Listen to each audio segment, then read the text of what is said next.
Take a stand my sister. అవతలి వ్యక్తి యేసు ప్రభువును నమ్మి రక్షింపబడినటువంటి విశ్వాసి అయితే తప్ప మీ జీవితాల్లో వారిని అనుమతించకండి. మీ పెద్దల ప్రెషర్ అయినా సరే, మీ కులం యొక్క ప్రెషర్ అయినా సరే వారితో మాట్లాడండి, కానీ ఇలాంటి దేవుని వాక్య విరోధమైనటువంటి వాటిని మీ జీవితంలో అనుమతించకండి. Same thing with young boys, యవనులు. చాలాసార్లు ఈ ఉదాహరణ చెప్తూ ఉంటాను. మిద్దెకి ఒక ఆయన తాడేసాడంట కిందోడికి. ఒరే పట్టుకొని ఎక్కరా అంటున్నాడు. ఎక్కేవాడు గుంజితే పైనోడు పడతాడా, లేకపోతే కిందున్నోడు గుంజితే పైనున్నోడు గుంజితే కిందోడు పైకి వస్తాడా? ఆత్మీయతలో కూడా అంతే. నీ స్థాయి ఏంటి? ఇశ్రాయేలు, నీ భాగ్యం ఎంత గొప్పది, యెహోవా రక్షించిన నీ జీవితం ఎంత గొప్పది. అలాంటిది తీసుకుపోయి నువ్వు ఎవరికి అట్టు పెడుతున్నావు?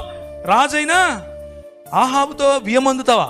యువర్ బిజినెస్ పార్ట్నర్షిప్ ఎవరితో ఉంది? మీరు ఎవరితో వియ్యమందుతున్నారు? మీ ఇచ్చిపుచ్చుకోవడాలు ఎవరితో ఉన్నాయి? నేను లోకంలో మీరు ఉండకండి.